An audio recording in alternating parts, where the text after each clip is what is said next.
दूसरा ये बहुत ही महत्वपूर्ण है साडे लई। असी आम देखते हाँ कि अलग अलग गुरुआं नाल असी अलग अलग गुरुद्वारे जोड़े हुए ने। साडा ये जिहड़ा विषय इसलिए रखा है कि गुरु नानक साहब तो लैके गुरु ग्रंथ साहब तक एक जोत ते जुगती दा संकल्प। साडा मनना है कि किसी भी रहस नूं समझण लई किसी मैथड या किसी विधि दी नूं जानना बड़ा ज़रूरी हुंदा है।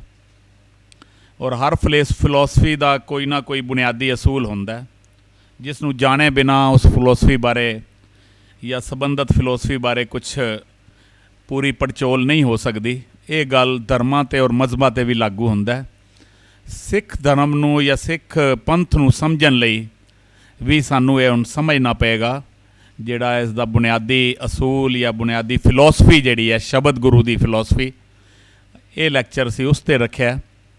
आम तौर पर असी देखते हैं और खास करके महल्लियां दे सिंह सभावां गुरुद्वारियां तो असी गुरुद्वारियां विच गुरुआं दीयां फोटोआं भी लगा के उन्हां ते हार भी पाना, अगरबत्तियां भी लगाणियां। ये सारियां गल्लां जिहड़ियां ने असल विच साडा सिद्धांत की है, शब्द गुरु दी फिलोसफी की है और गुरु नानक तो गुरु ग्रंथ साहब तक एक जोत और जुगती दा संकल्प की है। इस बारे हुण डॉक्टर साहब गल करनगे। मैं डॉक्टर साहब नूं बेनती करांगा कि आन।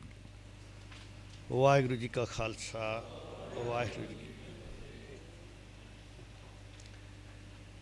आओ एक बार फिर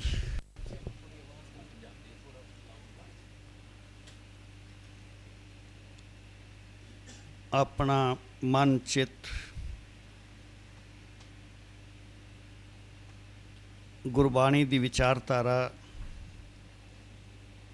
समझण उत्ते स्थिर करिए ताकि इतना उपराला करके जिहड़ा असी इस क्लास विच आए हैं उहदा सानू वध तो वध लाभ हो सके।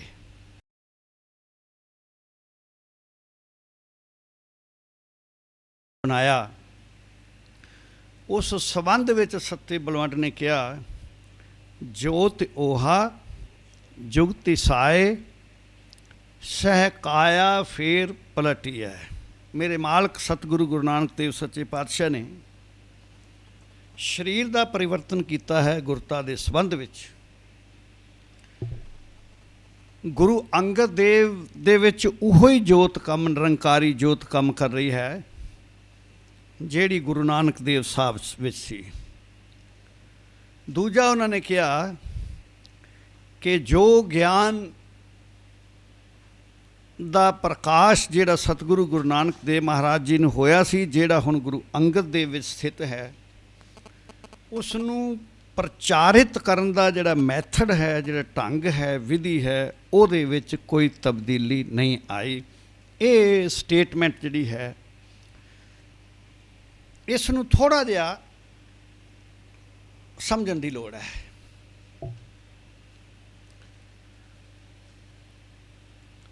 ज्योति तो एक अबदल चीज़ है, जिहड़ा प्रकाश है ये अबदल है। जिहड़ी जुगती है ये जे दो तीन या चार पीढ़ियां तक इक्को ही मैथड बनया रहे तो ये जरूरी नहीं कि वो पंजवें गद्दीदार कोल भी वही मैथड होवे। उहदे विच टाइम नाल चेंजिज आउण दी पूरी पूरी संभावना है। जे वो चेंजिज सदियां तक नहीं आउंदियां तां फिर उस पंथ दा विकास उहदे विच खड़ोत आ जाएगी।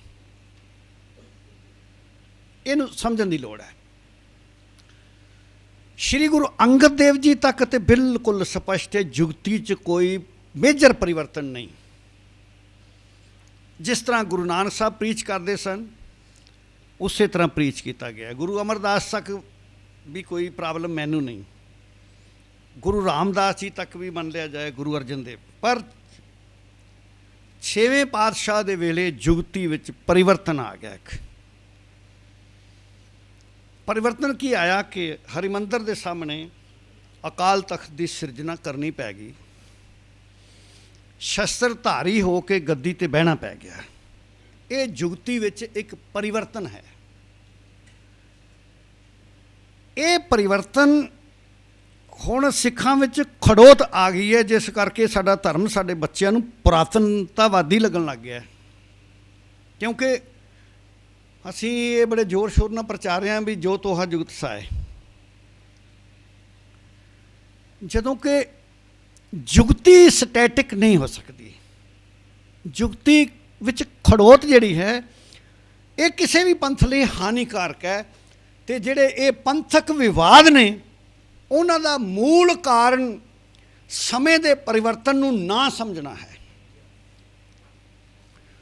जे परिवर्तन समझ के व्यवहार ते विचरण विधि दे विच असीं परिवर्तन कर लईए, प्रचार दे तरीके विच परिवर्तन कर लईए, तां शायद ये जिहड़े कन्फ्लिक्ट जिहड़े पंथां दे अंदर ने खास करके वो नहीं हो सकते, उन्हां नूं रोकिया जा सकता है।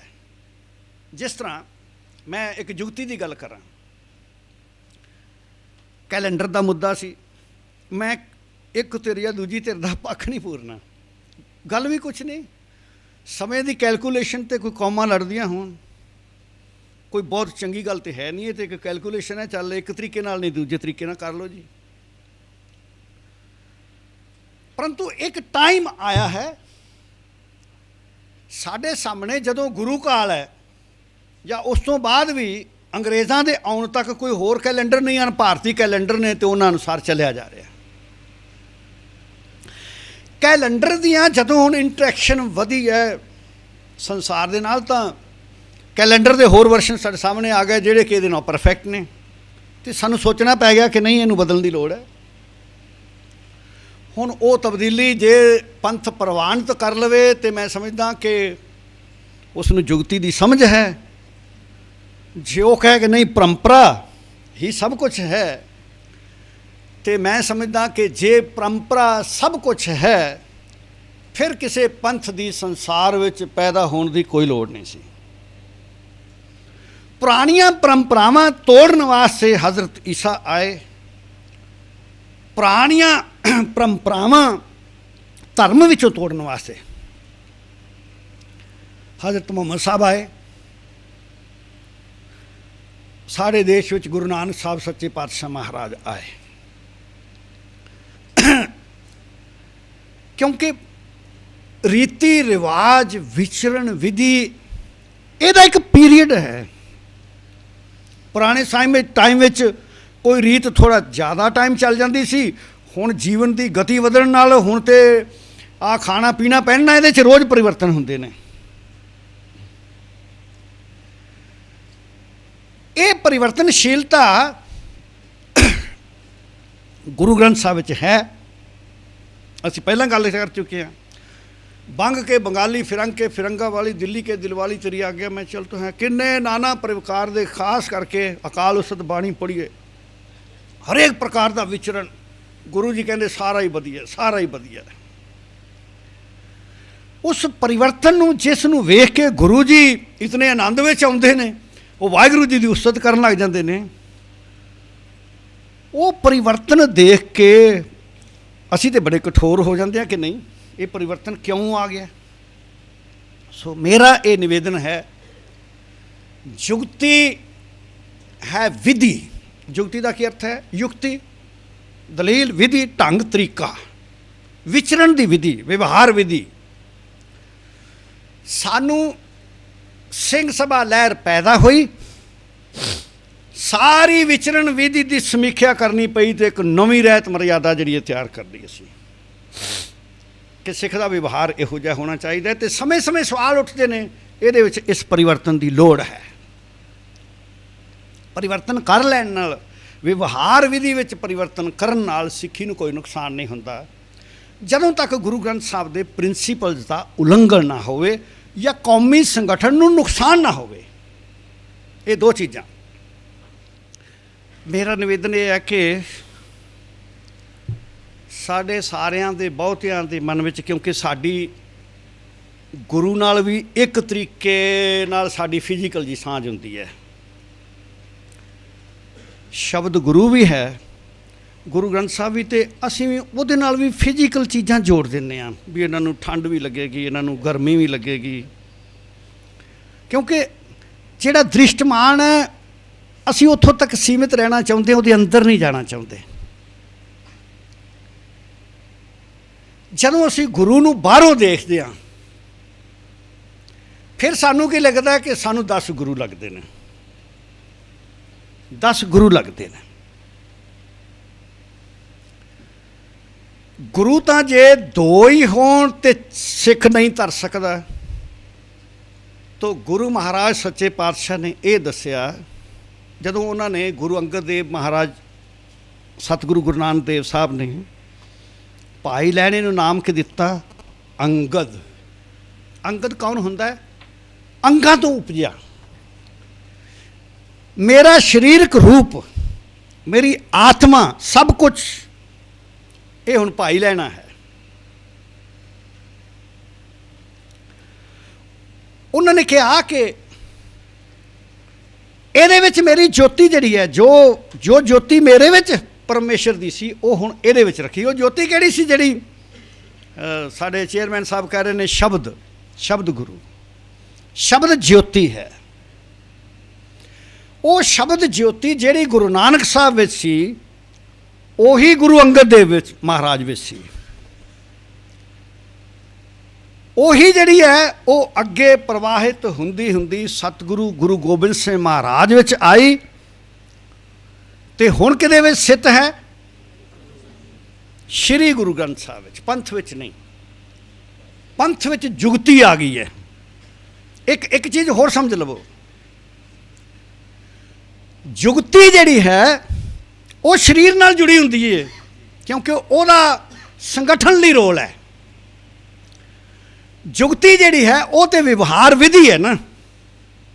ਜਿਹੜਾ ਸਰੀਰਕ ਧਰਮ ਹੈ ਗੁਰੂ ਜੀ ਦਾ, ਅਸੀਂ ਆਮ ਤੌਰ 'ਤੇ ਅਸੀਂ ਥੋੜ੍ਹੇ ਜਿਹਾ ਜਦੋਂ ਕੋਈ ਚੈਲੰਜ ਕਿਸੇ ਆਕਾਰਧਾਰੀ ਸਰੀਰਧਾਰੀ ਗੁਰੂ ਵੱਲੋਂ ਆਉਂਦਾ ਹੈ ਨਾ, ਅਸੀਂ ਸਾਰੇ ਕਹਿੰਦੇ ਹਾਂ ਬਈ ਨਹੀਂ, ਸਿੱਖ ਤੇ ਸਰੀਰਕ ਗੁਰੂ ਨੂੰ ਮੰਨਦੇ ਨਹੀਂ ਹਨ, ਅਸੀਂ ਤੇ ਸ਼ਬਦ ਗੁਰੂ ਨੂੰ ਮੰਨਦੇ ਹਾਂ। ਮੇਰਾ ਇਹ ਨਿਵੇਦਨ ਹੈ ਕਿ ਅਸੀਂ 10 ਪਾਤਸ਼ਾਹੀਆਂ ਦੇ ਰੂਪ ਵਿੱਚ ਸਰੀਰਕ ਤੌਰ 'ਤੇ ਵੀ ਗੁਰੂ ਨੂੰ ਰਿਜੈਕਟ ਨਹੀਂ ਕਰਦੇ। ਅਸੀਂ ਇਹ ਮੰਨਦੇ ਹਾਂ ਜਿਹੜੀ ਪੂਜਣ ਵਾਲੀ ਚੀਜ਼ ਸੀ ਉਹ ਸ਼ਬਦ ਸੀ। ਅਸੀਂ ਗੁਰੂ ਦੇ ਸਰੀਰ ਦੇ ਪੁਜਾਰੀ ਨਹੀਂ ਹਾਂ, ਉਹਨਾਂ ਦੇ ਸਰੀਰਕ ਰੋਲ ਨੂੰ ਰਿਜੈਕਟ ਨਹੀਂ ਕਰਦੇ। ਉਹਨਾਂ ਦੇ ਪੈਰੀਂ ਪੈਣ ਤੋਂ, ਉਹਨਾਂ ਦੇ ਚਰਨੀ ਹੱਥ ਲਾਉਣ ਤੋਂ, ਹੱਥ ਲਾਣਾ ਵਰਜਿਤ ਨਹੀਂ ਹੈ, ਪਰੰਤੂ ਨਮਸਕਾਰ ਕਿਹਦੇ ਵੱਲ ਹੈ? ਜੋਤੀ ਵੱਲ, ਸਰੀਰ ਵੱਲ ਨਹੀਂ।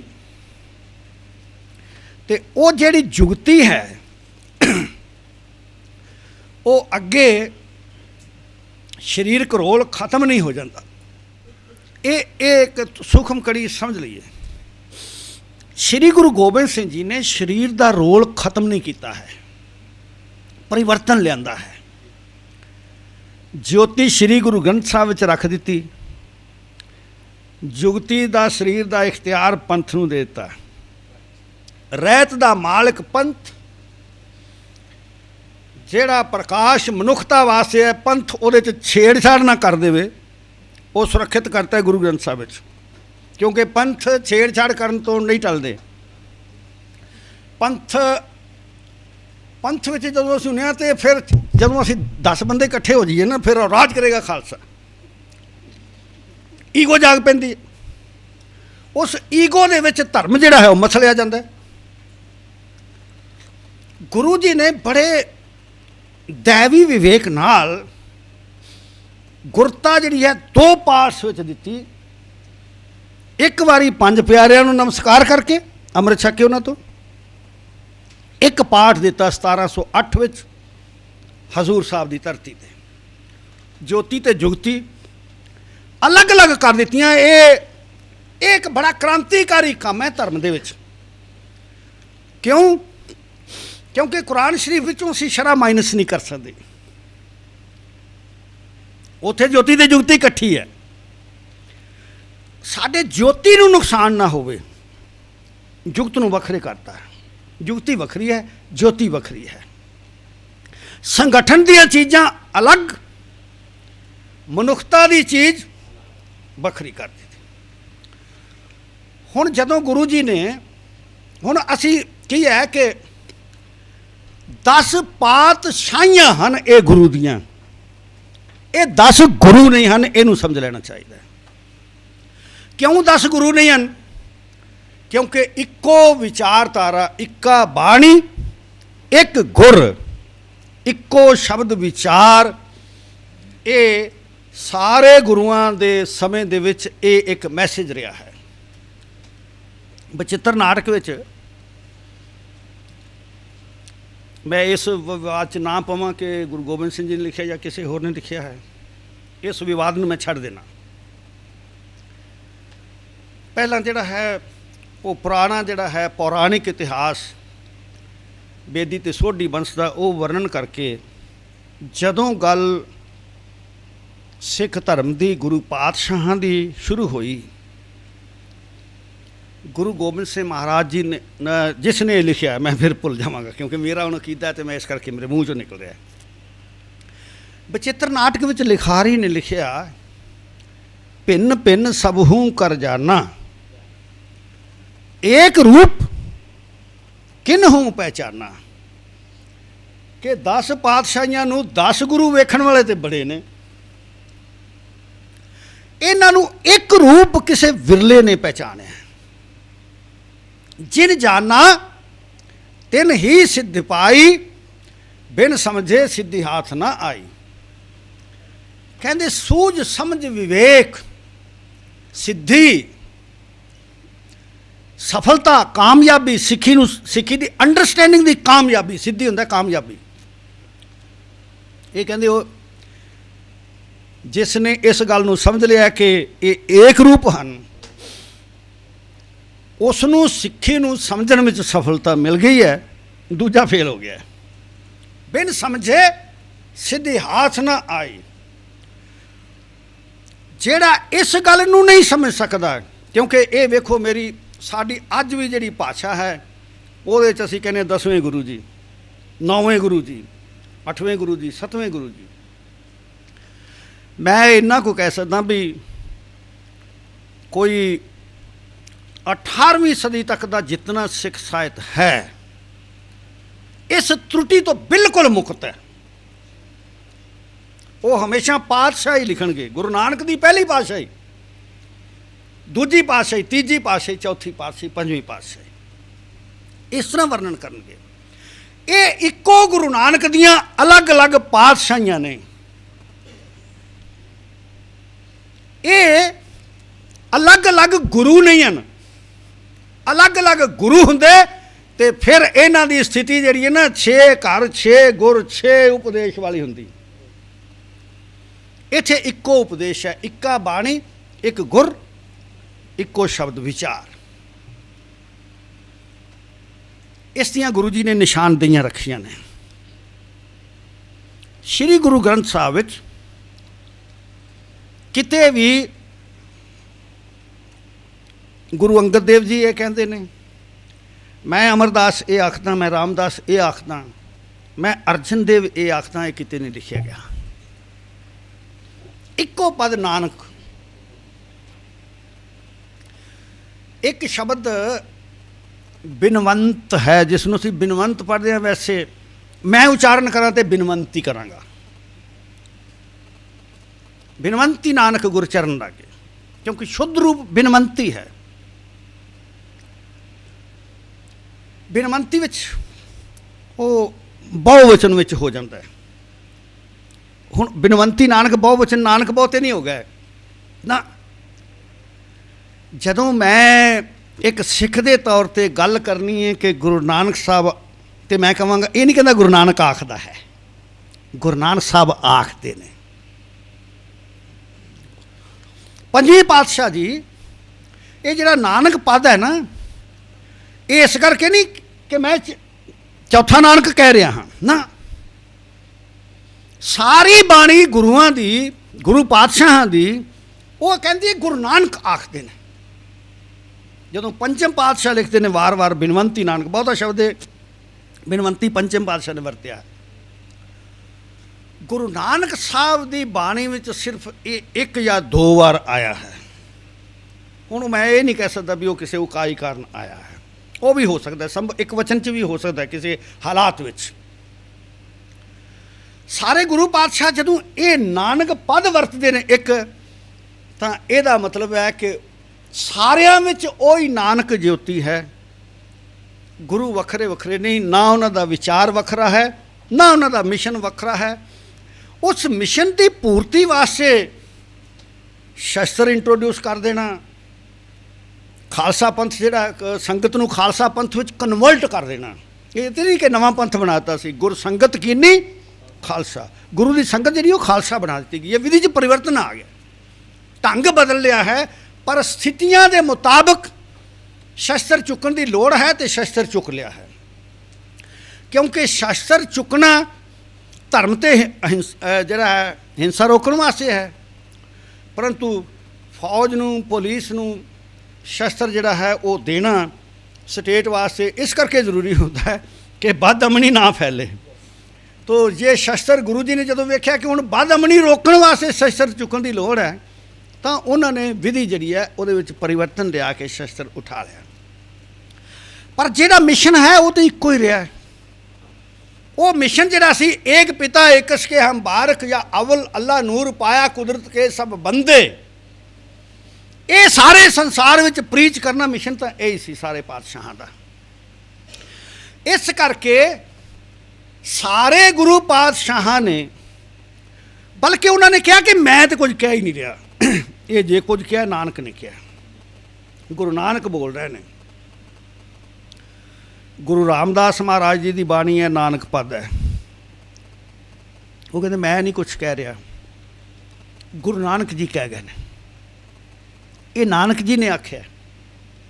ਪੰਚਮ ਪਾਤਸ਼ਾਹ ਕਹਿੰਦੇ ਨਾਨਕ ਜੀ ਨੇ ਆਖਿਆ। ਇਹਦਾ ਮਤਲਬ ਇਹ ਕਿ ਸਾਰੇ ਗੁਰੂ ਪਾਤਸ਼ਾਹਾਂ ਦੇ ਵਿੱਚ ਇੱਕੋ ਪ੍ਰਕਾਸ਼ ਹੈ ਤੇ ਨਾਨਕ ਜੋਤੀ ਤੋਂ ਭਿੰਨ ਬਾਣੀ ਵਿੱਚ ਹੋਰ ਕੁਝ ਵੇਖਿਆ ਨਹੀਂ ਗਿਆ, ਹੋਰ ਕੁਝ ਸਾਨੂੰ ਮਿਲ ਨਹੀਂ ਸਕਦਾ, ਹੋਰ ਕੁਝ ਲੱਭਦਾ ਨਹੀਂ। ਇੱਕ ਚੀਜ਼ ਹੋਰ ਬਾਣੀ ਦੀ, ਉਹ ਇਹ ਕਿ ਜਦੋਂ ਅਸੀਂ ਸਿਰਲੇਖ ਦੇਖਦੇ ਹਾਂ ਬਾਣੀ ਦਾ, ਤੇ ਇਹ ਇੱਕ ਵਿਲੱਖਣ ਜਿਹੀ ਚੀਜ਼ ਹੈ ਗੁਰੂ ਗ੍ਰੰਥ ਸਾਹਿਬ ਵਿੱਚ, ਹੋਰ ਕਿਤੇ ਸਾਨੂੰ ਮਿਲੇਗੀ ਨਹੀਂ। ਸੂਰਦਾਸ ਜੀ ਦੀ ਬਾਣੀ ਪੜ੍ਹਾਂਗੇ, ਰਾਗ ਸਾਰੰਗ ਸੂਰਦਾਸ ਜੀ, ਫਲਾਣਾ ਰਾਗ ਸੂਰਦਾਸ ਜੀ। ਮੀਰਾਂ ਦੇ ਪਦੇ ਪੜ੍ਹੋਗੇ, ਕਬੀਰ ਜੀ ਦੇ ਪੜ੍ਹੋ ਗੌੜੀ ਕਬੀਰ ਜੀ ਕੀ। ਰਵਿਦਾਸ ਜੀ ਦੇ ਪੜ੍ਹਾਂਗੇ ਧਨਾਸਰੀ ਰਵਿਦਾਸ ਜੀ। ਗੁਰੂ ਪਾਤਸ਼ਾਹ ਦੀ ਬਾਣੀ ਦੇ ਉੱਤੇ ਕਿਤੇ ਕੋਈ ਐਸਾ ਸਿਰਲੇਖ ਨਹੀਂ ਹੈ। ਕਿਉਂ? ਕਿਉਂਕਿ ਗੁਰੂ ਸਾਰੇ ਨਾਨਕ ਹਨ। ਨਾਨਕ ਤੋਂ ਸਿਵਾ ਕੋਈ ਦੂਜਾ ਗੁਰੂ ਨਹੀਂ ਹੈ। ਦੂਜੇ ਗੁਰੂ ਵਿੱਚ ਸਾਡਾ ਕੋਈ ਵਿਸ਼ਵਾਸ ਹੀ ਨਹੀਂ ਹੈ। ਦੋ ਗੁਰੂ ਹੋ ਹੀ ਨਹੀਂ ਸਕਦੇ ਹਨ। 10 ਕਬੀਰ ਵੀ ਹੋਣਗੇ ਤਾਂ ਕਬੀਰ ਹੀ ਹੋਏਗਾ, 10 ਵਿੱਚ ਕਬੀਰ ਹੀ ਬੋਲੇਗਾ। ਇਸ ਕਰਕੇ ਜਿਹੜੇ ਮਗਰਲੇ ਕਬੀਰ ਸਨ ਉਹ ਵੀ ਕਬੀਰ ਪਦ ਹੀ ਵਰਤਦੇ ਸਨ। 10 ਪਾਤਸ਼ਾਹੀਆਂ ਤੱਕ ਜੇ ਨਾਨਕ ਪਦ ਦਸਮ ਗ੍ਰੰਥ ਦੀ ਬਾਣੀ ਵਿੱਚ ਜਾਪ ਸਾਹਿਬ ਤੇ ਗੁਰੂ ਸਾਹਿਬ ਦੀ ਮੰਨ ਲਈਏ ਨਾ ਆਪਾਂ, ਉਹਨਾਂ ਨੇ ਨਾਨਕ ਪਦ ਨਹੀਂ ਵਰਤਿਆ। ਜੇ ਨਾਨਕ ਪਦ ਵਰਤਿਆ ਹੁੰਦਾ ਤਾਂ ਫਿਰ ਇਹਦੀ ਸਮਰੂਪਤਾ ਹੁੰਦੀ ਗੁਰੂ ਗ੍ਰੰਥ ਸਾਹਿਬ ਨਾਲ, ਔਰ ਇਹ ਬਾਣੀ ਫਿਰ ਜ਼ਰੂਰ ਹੀ ਗੁਰੂ ਗ੍ਰੰਥ ਸਾਹਿਬ ਵਿੱਚ ਅੰਕਿਤ ਹੁੰਦੀ। ਨਾਨਕ ਪਦ ਨਹੀਂ ਵਰਤਿਆ ਉਹਨਾਂ ਨੇ। ਇਸ ਕਰਕੇ ਨਹੀਂ ਵਰਤਿਆ ਕਿ ਉਹ ਨਾਨਕ ਨਹੀਂ ਹਨ, ਉਹ ਤੇ ਆਪ ਹੀ ਲਿਖ ਰਹੇ ਨੇ, ਭਿੰਨ ਭਿੰਨ ਸਭ ਹੂੰ ਕਰ ਜਾਣਾ ਏਕ ਰੂਪ। ਭਾਈ ਨੰਦ ਲਾਲ ਸਾਹਿਬ ਉਹਨਾਂ ਦੇ ਕਵੀ ਕਹਿ ਰਹੇ ਨੇ, ਹਮੂ ਗੁਰੂ ਗੋਬਿੰਦ ਸਿੰਘ ਹਮੂ ਨਾਨਕਸ,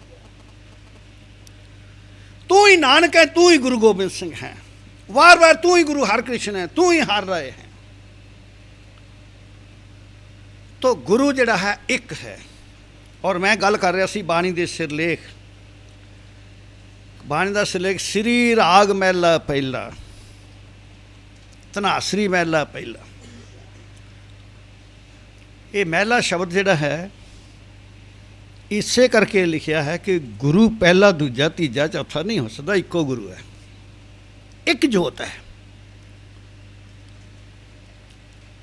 ਮਹਿਲਾ ਦੇ ਉਚਾਰਨ ਵਿੱਚ ਭੇਦ ਹੈ, ਕੁਝ ਇਹਨੂੰ ਮਹੱਲਾ ਪੜ੍ਹਦੇ ਨੇ, ਕੁਝ ਮਹਿਲਾ ਪੜ੍ਹਦੇ ਨੇ, ਅਰਥ ਆਪਣੇ ਆਪਣੇ ਤਰੀਕੇ ਨਾਲ ਕਰਦੇ ਨੇ, ਪਰੰਤੂ ਆ ਕੇ ਗੱਲ ਉੱਥੇ ਹੀ ਨਿਪਟਦੀ ਹੈ ਵੀ ਇਹ ਸਰੀਰ ਵਾਸਤੇ ਸ਼ਬਦ ਆਇਆ ਹੈ। ਮਹਿਲਾ ਪੜ੍ਹਨ ਦਾ, ਮਹਿਲਾ ਦਾ ਜੇ ਵਿਵੇਚਨ ਕਰ ਲਈਏ, ਮਹਿਲਾ ਹੁੰਦਾ ਇਸਤਰੀ। ਜਿਹੜਾ ਇਹ ਸਾਡਾ ਰੂਪ ਹੈ ਨਾ, ਇਸ ਨੂੰ ਜਦੋਂ ਬਾਣੀ 'ਚ ਬਿਆਨ ਕੀਤਾ ਹੈ, ਸਰੀਰ ਕੀ ਹੈ? ਮਹਿਲਾ। ਸਰੀਰ ਕੀ ਹੈ? ਇਸਤਰੀ। ਪੁਰਸ਼ ਕੌਣ ਹੈ? ਇਹਦੇ ਅੰਦਰ ਬੈਠਾ ਆਤਮਾ, ਉਹ ਪੁਰਸ਼ ਹੈ। ਇਹ ਮਹਿਲਾ ਹੈ, ਕਾਇਆ। ਇਸ ਨੂੰ ਇਸਤਰੀ ਰੂਪ ਵਿੱਚ ਹੀ ਸਭ ਜਗ੍ਹਾ ਬਿਆਨ ਕੀਤਾ ਹੈ। ਕਾਇਆ ਸ਼ਬਦ ਜਿਹੜਾ ਹੈ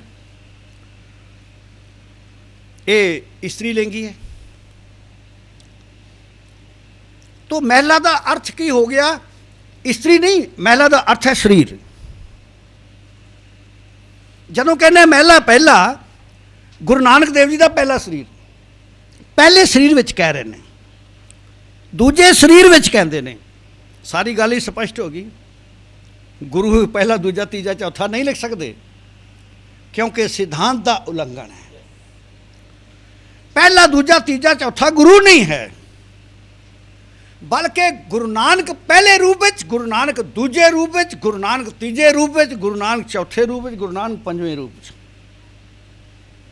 मोहसिन फानी श्री गुरु हरगोबिंद महाराज जी का समकालीन एक लिखारी होया है,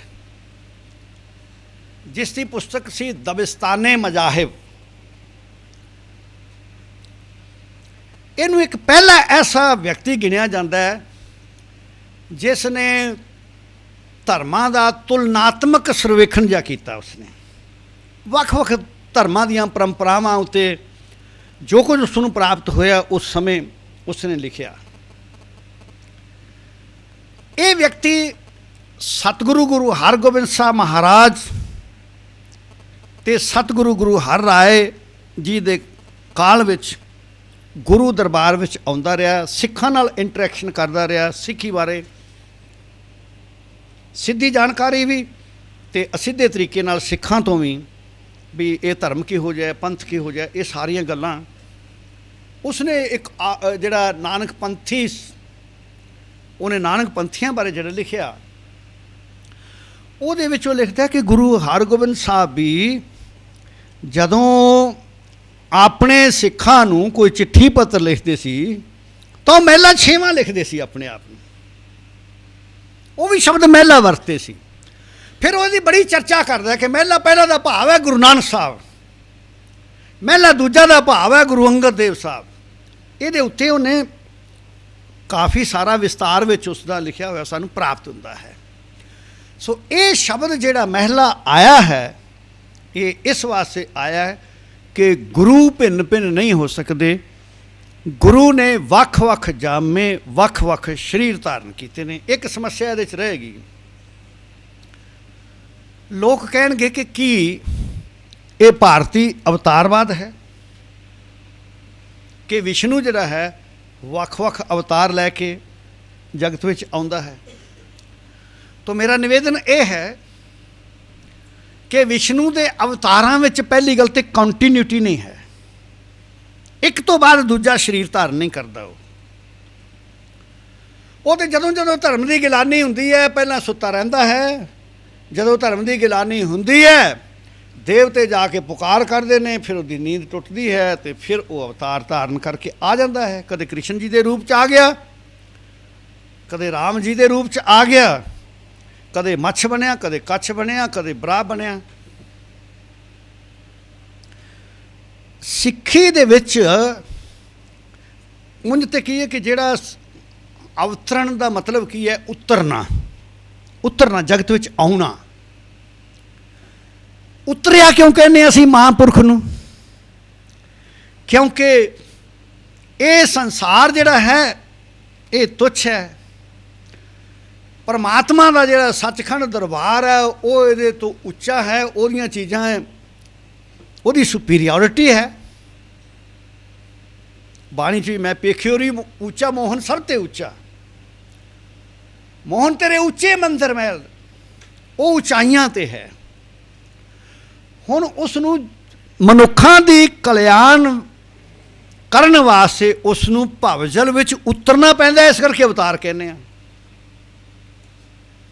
ਜੇ ਗੁਰੂ ਨਾਨਕ ਸਾਹਿਬ ਨੂੰ ਕਹਾਂਗੇ ਉਹਨਾਂ ਨੇ ਅਵਤਾਰ ਧਾਰਿਆ ਤੇ ਐਸੀ ਕੋਈ ਧਰਮ ਦੀ ਹਾਨੀ ਨਹੀਂ ਹੁੰਦੀ। ਫਰਕ ਕਿੱਥੇ ਹੈ ਕਿ ਭਾਰਤੀ ਲੋਕ ਜਿਹੜੇ ਸਨ ਉਹ ਅਵਤਾਰਾਂ ਦੀ ਉਹਨਾਂ ਦੇ ਸਰੀਰਕ ਰੂਪ ਵਿੱਚ, ਬਲਕਿ ਸਰੀਰਕ ਰੂਪ ਤੋਂ ਬਾਅਦ ਉਹਨਾਂ ਦੀਆਂ ਮੂਰਤੀਆਂ ਬਣਾ ਕੇ ਪੂਜਾ ਕਰਦੇ ਸੀ। ਅਸੀਂ ਗੁਰੂ ਪਾਤਸ਼ਾਹਾਂ ਦੀ ਨਾ ਤੇ ਸਰੀਰਕ ਰੂਪ ਵਿੱਚ ਪੂਜਾ ਕਰਦੇ ਹਾਂ, ਨਾ ਉਹਨਾਂ ਦੀਆਂ ਮੂਰਤੀਆਂ ਦੀ ਪੂਜਾ ਕਰਦੇ ਹਾਂ। ਅਸੀਂ ਉਸ ਜੋਤੀ ਨੂੰ ਪ੍ਰਣਾਮ ਕਰਦੇ ਹਾਂ, ਜਿਹੜੀ ਜੋਤੀ ਨੂੰ ਅਸੀਂ ਪੂਰਬਲੇ ਅਵਤਾਰਾਂ ਤੋਂ ਭਿੰਨ ਵੀ ਨਹੀਂ ਸਮਝਦੇ, ਕਿਉਂਕਿ ਜੋਤੀ ਤਾਂ ਇੱਕ ਹੈ ਨਾ, ਅਖੰਡ ਜੋਤੀ ਹੈ। ਇਹ ਹੋਰ ਸਮਝ ਲਈਏ ਅਸੀਂ, ਜੋਤੀ ਇੱਕ ਹੈ ਔਰ ਅਖੰਡ ਜੋਤੀ ਹੈ। ਉਸੇ ਜੋਤੀ ਦਾ ਪ੍ਰਕਾਸ਼ ਅਵਤਾਰਾਂ 'ਚ ਹੈ, ਉਸੇ ਦਾ ਪ੍ਰਕਾਸ਼ ਪੈਗੰਬਰਾਂ ਵਿੱਚ ਹੈ, ਉਸੇ ਦਾ ਵੇਦਾਂ ਵਿੱਚ ਪ੍ਰਕਾਸ਼ ਹੈ, ਉਸੇ ਦਾ ਕੁਰਾਨ ਵਿੱਚ ਪ੍ਰਕਾਸ਼ ਹੈ, ਉਸੇ ਦਾ ਬਾਈਬਲ ਵਿੱਚ ਪ੍ਰਕਾਸ਼ ਹੈ, ਉਸੇ ਦਾ ਗੁਰੂ ਗ੍ਰੰਥ ਸਾਹਿਬ ਵਿੱਚ ਪ੍ਰਕਾਸ਼ ਹੈ। ਇਹ ਬੜੀ ਸਪਸ਼ਟ ਗੱਲ ਸਵਈਆਂ ਸਾਨੂੰ ਮਿਲ ਜਾਏਗੀ, ਜਿੱਥੇ ਕਿਹਾ ਹੈ ਕਿ ਸਤਯੁਗ ਤੈ ਮਾਣਿਓ ਛਲਿਓ ਬਲ ਬਾਵਨ ਪਾਇਓ, त्रेता तय मान्यो राम रघुवंशी कहायो, द्वापुर कृष्ण मुरार कंस कृतार्थ कियो, उग्रसैन को राज अभय भगतैं जन दियो, कलयुग परमान नानक गुर अंगद अमर कहायो, श्री गुरु राज अबिचल अटल आदि पुरख फरमायो। इस ज्योति का राज तो सदीवी है, ये तो सदीवी ज्योति है। पर अंतर किथे वे? अंतर है उन्होंने असीं समझते किवें, उन्होंने पूजते किवें हैं। ਅਸੀਂ ਇਹ ਨਿਸ਼ਚਾ ਰੱਖਦੇ ਹਾਂ ਸਰੀਰ ਪੂਜਣ ਯੋਗ ਨਹੀਂ ਹੈ, ਕਿਉਂਕਿ ਸਰੀਰ ਤਾਂ ਬਦਲ ਗਿਆ। ਗੁਰੂ ਨਾਨਕ ਸਾਹਿਬ ਨੇ ਗੁਰੂ ਅੰਗਦ ਦੇਵ ਜੀ ਨੂੰ ਗੱਦੀ ਤੇ ਬਿਰਾਜਮਾਨ ਕਰ ਦਿੱਤਾ ਤਾਂ ਪਹਿਲਾਂ ਕਿਹਾ ਕਿ ਹੁਣ ਤੂੰ ਇੱਥੋਂ ਚਲਾ ਜਾ, ਇਹ ਸਥਾਨ ਛੱਡ ਦੇ। ਸਥਾਨ ਛੁਡਵਾਉਣ ਦਾ ਕਾਰਨ ਕੀ ਹੈ? ਸਥਾਨ ਛੁਡਵਾਉਣ ਦਾ ਕਾਰਨ ਇਹ ਹੈ ਕਿ ਉਹਨਾਂ ਨੇ ਬਿਲਕੁਲ ਆਪਣੇ ਜਿਹੜੇ ਸਰੀਰਕ ਤੌਰ 'ਤੇ ਉਹਨਾਂ ਦੇ ਅੰਤਿਮ ਸਵਾਸ ਸਨ, ਉਸ ਸਮੇਂ ਗੁਰਗੱਦੀ ਨਹੀਂ ਦਿੱਤੀ, ਉਸ ਤੋਂ ਬਾਅਦ ਉਹ ਜੀਵਤ ਰਹੇ ਨੇ। ਹੁਣ ਜੇ ਗੁਰੂ ਅੰਗਦ ਦੇਵ ਉੱਥੇ ਹੁੰਦੇ ਤੇ ਸਿੱਖ ਜਿਹੜੇ ਸਨ ਉਹਨਾਂ ਨੂੰ ਤੇ ਸੁਭਾਅ ਬਣਿਆ ਸੀ ਗੁਰੂ ਨਾਨਕ ਸਾਹਿਬ ਅੱਗੇ ਨਮਸਕਾਰ ਕਰਨ ਦਾ, ਸੰਗਤਾਂ ਨੂੰ ਜਿਨ੍ਹਾਂ ਨੇ ਆਉਣਾ ਸੀ ਉਹਨਾਂ ਅੱਗੇ ਨਮਸਕਾਰ ਕਰਨੀ ਸੀ। ਫਿਰ ਉਹ ਕਹਿੰਦੇ ਕਿ ਭਾਈ ਹੁਣ ਗੱਦੀ ਤੇ ਇਹਨੂੰ ਇਹਦੇ ਅੱਗੇ ਨਮਸਕਾਰ ਕਰੋ, ਦੋ ਗੁਰੂਆਂ ਦਾ ਭਰਮ ਪੈਦਾ ਹੁੰਦਾ। ਗੁਰੂ ਦੋ ਨਾ ਦਿਸਣ ਕਿਸੇ ਰੂਪ ਵਿੱਚ ਵੀ, ਇਸ ਕਰਕੇ ਕਿ ਜਿਹੜਾ ਗੱਦੀ ਤੇ ਬੈਠਾ ਕਿਤੇ ਉਹ ਛੋਟਾ ਨਾ ਦਿਸਣ ਲੱਗ ਜਾਵੇ। ਕਿਉਂ? ਕਿਉਂਕਿ ਇਹ ਗੱਲ ਪੱਕੀ ਹੈ ਕਿ ਜੇ ਗੁਰੂ ਨਾਨਕ ਸਾਹਿਬ ਦੀ ਗੱਦੀ ਤੇ ਸਾਡੀ ਲਾਈਫ ਵਿੱਚ ਗੁਰੂ ਅੰਗਦ ਦੇਵ ਬਹਿ ਜਾਂਦੇ, ਜਦੋਂ ਤੱਕ ਗੁਰੂ ਨਾਨਕ ਸਾਹਿਬ ਸਨ ਅਸੀਂ ਉਹਨਾਂ ਦੇ ਜਾ ਕੇ ਪੈਰੀਂ ਹੱਥ ਜ਼ਰੂਰ ਲਾਣਾ ਸੀ।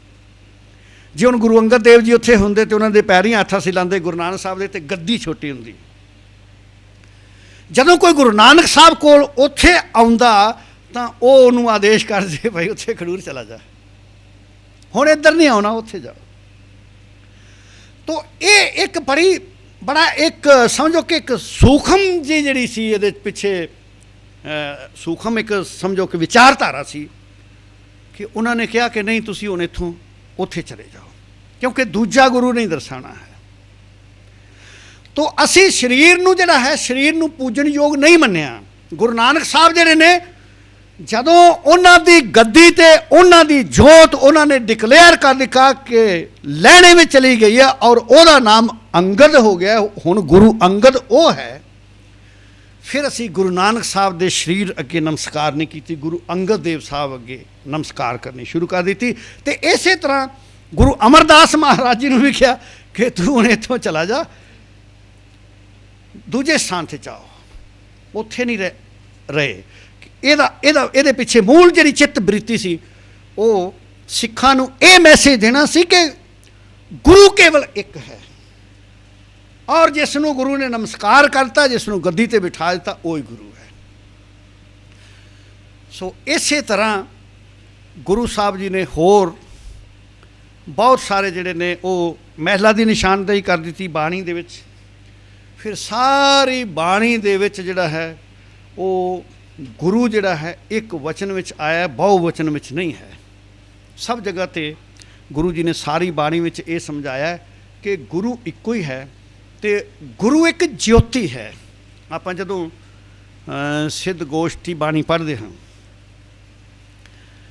ਸਿੱਧ ਗੋਸ਼ਟੀ ਦੇ 2 ਪਾਰਟ ਹਨ। ਇਹ ਮੈਂ ਇਹਦੇ 'ਤੇ ਕੁਛ ਲਿਖ ਵੀ ਰਿਹਾ ਕਿਉਂਕਿ ਇਹਦੇ ਉਚਾਰਨ ਸੰਬੰਧੀ ਬੜਾ ਪੁਰਾਣਾ ਮਤਭੇਦ ਹੈ। ਭਾਈ ਮਨੀ ਸਿੰਘ ਨੇ ਲਿਖਿਆ ਕਿ ਇਹ ਅਚਲ ਵਟਾਲੇ ਗੋਸ਼ਟੀ ਹੋਈ ਹੈ, ਪਰੰਤੂ ਮੈਂ ਇਹਦੇ 'ਚੋਂ ਵੇਖਿਆ ਕਿ ਇਹਦੇ 2 ਭਾਗ ਹਨ। ਪਹਿਲੀ ਗੋਸ਼ਟੀ ਸੁਮੇਰ ਪਰਬਤ 'ਤੇ ਸਿੱਧਾਂ ਨਾਲ, ਦੂਜੀ ਗੋਸ਼ਟੀ ਜਿਹੜੀ ਹੈ ਅਚਲ ਵਟਾਲੇ ਨਾਥਾਂ ਨਾਲ, ਨਾਥ ਯੋਗੀਆਂ ਨਾਲ, ਉੱਥੇ ਸਿੱਧਾਂ ਨਾਲ, ਜਿਹੜੇ ਤਿਵਤੀ ਬੁੱਧੀ ਸਿੱਧ ਸਨ, ਸੁਮੇਰ 'ਤੇ ਉਹਨਾਂ ਨਾਲ ਹੋਈ। ਦੂਜੀ ਗੋਸ਼ਟੀ ਜਿੱਥੋਂ ਆਰੰਭ ਹੁੰਦੀ ਹੈ ਉੱਥੇ ਸਵਾਲ ਹੈ ਨਾਥਾਂ ਦਾ, ਕਵਨ ਅਰਮ ਕਵਨ ਮਤਿ ਵੇਲਾ, ਕੌਣ ਗੁਰੂ ਜਿਸ ਕਾ ਤੂੰ ਚੇਲਾ। ਇਹ ਗੋਰਖ ਬਾਣੀ ਵਿੱਚ ਇਸੇ ਤਰ੍ਹਾਂ ਹੀ ਆਇਆ। ਗੁਰੂ ਜੀ ਕਹਿੰਦੇ ਕਿ ਪਵਨ ਆਰੰਭ ਸਤਿਗੁਰ ਮਤ ਵੇਲਾ, ਸ਼ਬਦ ਗੁਰੂ ਸੁਰ ਧੁਨ ਚੇਲਾ। ਮੇਰਾ ਗੁਰੂ ਕੌਣ ਹੈ? ਸ਼ਬਦ।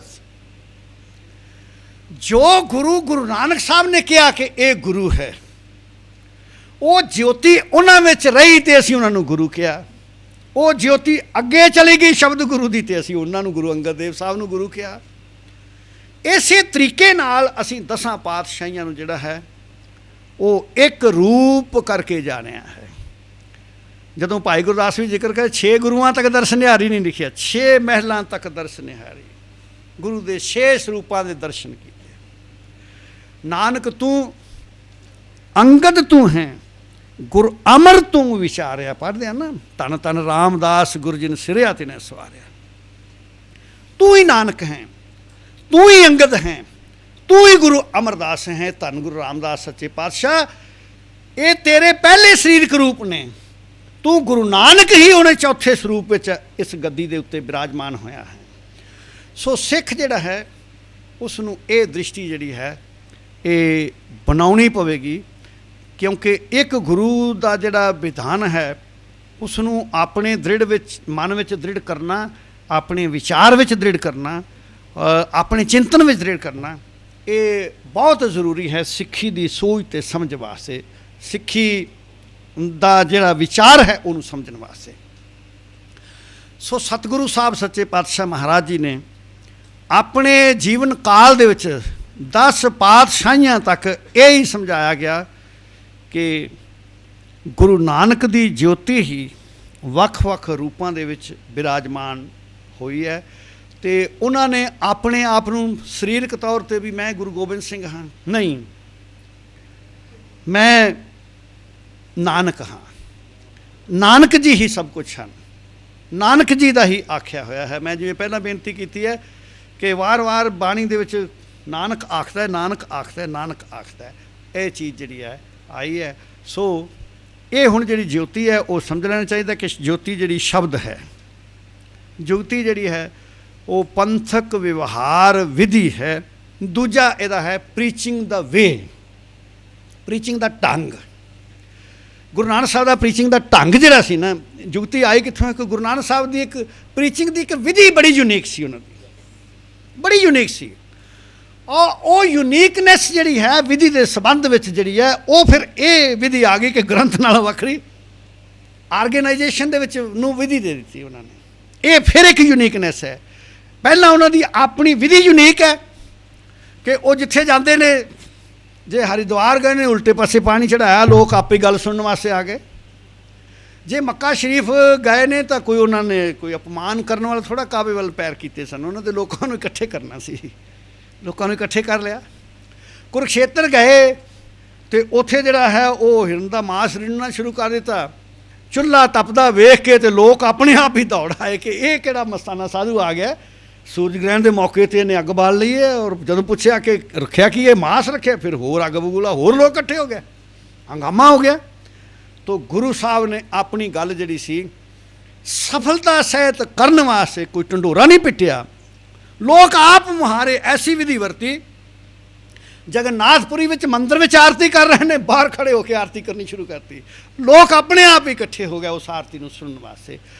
उन्हां दा उपदेश देण दा देखो कि बगदाद विच गए, बगदाद विच उन्होंने की किया, एक तो समा अजान का है नहीं, पहला तो ये गल कि समा अजान का नहीं तो अजान कर दी, ऐ लग्या नमाज होना।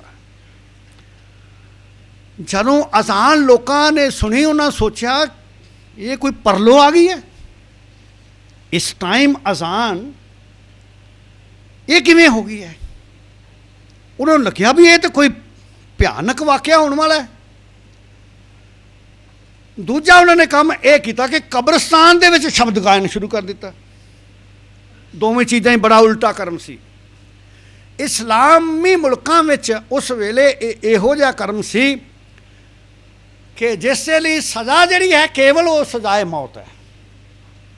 कब्रस्तान विच रोटी बनाना ते कब्रस्तान विच गायन करना ये बहुत बड़ा अपराध है इस्लाम च। उन्होंने गायन ही नहीं किया बल्कि अजान उल्टे वेले कर दी। कोई ऐसा उन्होंने इस्लाम की तौहीन करने वास्ते थोड़ा की, लोग इकट्ठे हो गए, बड़े बड़े फकीर आ गए, भाई ये अजान इस वेले। उन्होंने जेड़ा मैसेज देना सी और ये कह के मैसेज नहीं दिता कि ये मेरा संदेश है, उन्होंने कहा ये कुरान का संदेश है, इस संदेश नूं तुसीं भुल चुके हो, मैं तुहानूं याद करवाना है। तुहानू हज़रत मुहम्मद साहब ने जेड़ा संदेश रब दा दिता सी उसों पासे हटते जा रहे हो।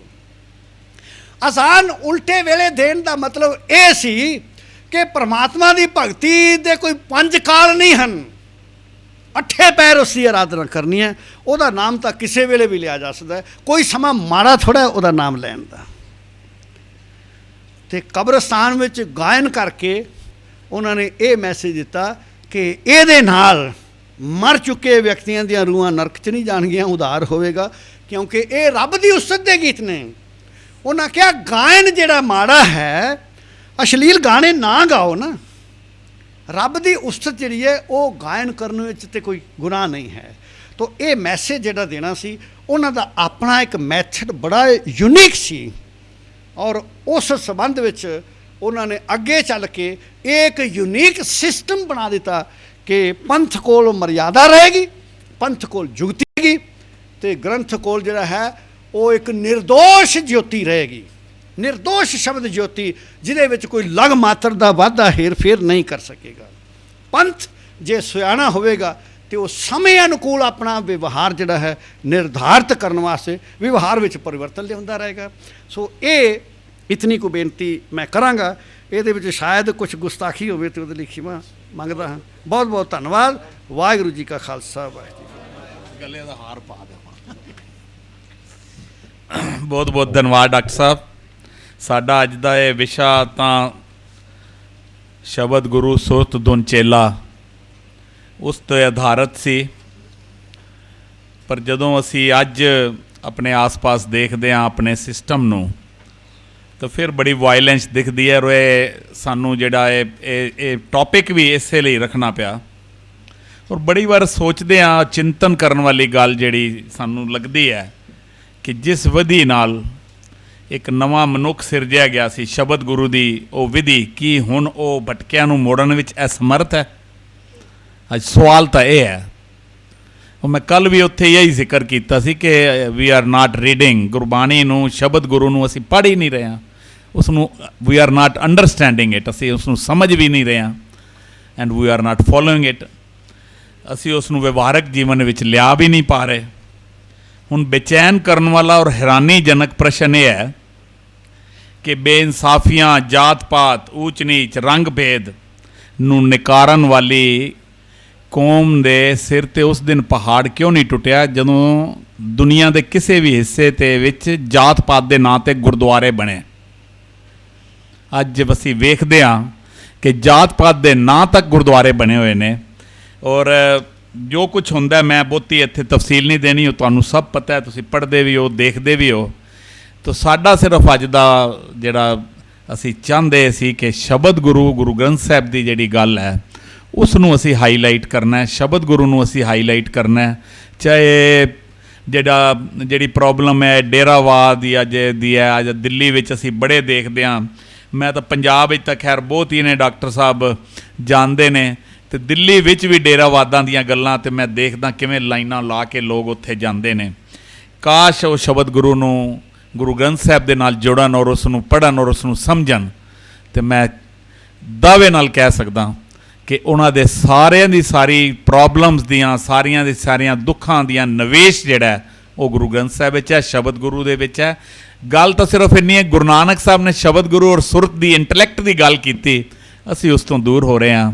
ਕਮਾਲ ਹੈ, ਇੱਕ ਬੜੀ ਵਾਰ ਅਸੀਂ ਡਿਸਕਸ਼ਨ ਕਰਦੇ ਹਾਂ, ਮੈਂ ਅੱਜ ਤੁਹਾਡੇ ਨਾਲ ਵੀ ਜ਼ਰੂਰ ਸਾਂਝੀ ਕਰਾਂਗਾ ਕਿ ਗੁਰੂਆਂ ਨਾਲ ਸੰਬੰਧਿਤ ਅਸੀਂ ਕਿਹੜੀ ਚੀਜ਼ ਹੈ ਜਿਹੜੀ ਅਸੀਂ ਨਹੀਂ ਸੰਭਾਲੀਆਂ ਹੋਈਆਂ, ਚਾਹੇ ਉਹਨਾਂ ਦੀਆਂ ਪੁਸ਼ਾਕਾਂ ਨੇ, ਚਾਹੇ ਉਹਨਾਂ ਦੇ ਜੋੜੇ ਨੇ, ਵੱਟੇ ਨੇ। ਅਤੇ ਮੈਂ ਡਾਕਟਰ ਸਾਹਿਬ ਬੜੀ ਵਾਰ ਸੋਚਦਾ, ਗੁਰੂ ਸਾਹਿਬ ਜਿਹੜੀ ਦਵਾਤ ਔਰ ਕਲਮ ਦੇ ਨਾਲ ਲਿਖਦੇ ਸੀ, ਮੈਨੂੰ ਨਹੀਂ ਲੱਗਦਾ ਕਿੱਥੇ ਕੋਈ ਦਵਾਤ ਜਾਂ ਕਲਮ ਵੀ ਅਸੀਂ ਸਾਂਭੀ ਹੈ ਅਤੇ ਅਸੀਂ ਦੱਸੀਏ ਕਿ ਇਸ ਦਵਾਤ ਜਾਂ ਕਲਮ ਨਾਲ ਲਿਖਦੇ ਸੀ। ਗੱਲ ਸਿਰਫ ਮੇਰਾ ਇਸ਼ਾਰਾ ਹੈ ਕਿ ਐਜੂਕੇਸ਼ਨ ਔਰ ਇੰਟਲੈਕਟ, ਇਸ ਬਾਰੇ ਗੁਰੂ ਨੇ ਸਾਰੀ ਗੱਲ ਹੀ ਇੰਟਲੈਕਟ ਦੀ ਕੀਤੀ ਹੈ, ਔਰ ਅਸੀਂ ਸਿਰਫ ਉਸ ਨੂੰ ਮੱਥੇ ਟੇਕਣ ਤੱਕ ਗੁਰੂ ਗ੍ਰੰਥ ਸਾਹਿਬ ਨੂੰ ਬਣਾ ਦਿੱਤਾ ਹੈ। ਤਾਂ ਸਾਡੀ ਸਿਰਫ ਅਤੇ ਸਿਰਫ ਤੁਹਾਡੇ ਅੱਗੇ ਹੱਥ ਜੋੜ ਕੇ ਬੇਨਤੀ ਹੈ ਕਿ ਇਹ ਜਿਹੜਾ ਤੁਸੀਂ ਐਂਬੈਸਡਰ ਬਣ ਕੇ ਗੁਰੂ ਗ੍ਰੰਥ ਸਾਹਿਬ ਦੇ ਸ਼ਾਰਟ ਟਰਮ ਗੁਰੂ ਗ੍ਰੰਥ ਸਾਹਿਬ ਅਧਿਐਨ ਕੋਰਸ ਦੀ ਕਲਾਸ ਬਣ ਕੇ ਇਹ ਮੈਸੇਜ ਜ਼ਰੂਰ ਹਰ ਥਾਂ 'ਤੇ ਪਹੁੰਚਾਓ ਕਿ ਗੁਰੂ ਗ੍ਰੰਥ ਸਾਹਿਬ ਨੂੰ ਪੜ੍ਹੀਏ, ਸਮਝੀਏ ਔਰ ਫਿਰ ਉਸ ਨੂੰ ਗ੍ਰਹਿਣ ਕਰੀਏ। ਇੰਨੀਆਂ ਹੀ ਅੱਜ ਦੀਆਂ ਬੇਨਤੀਆਂ।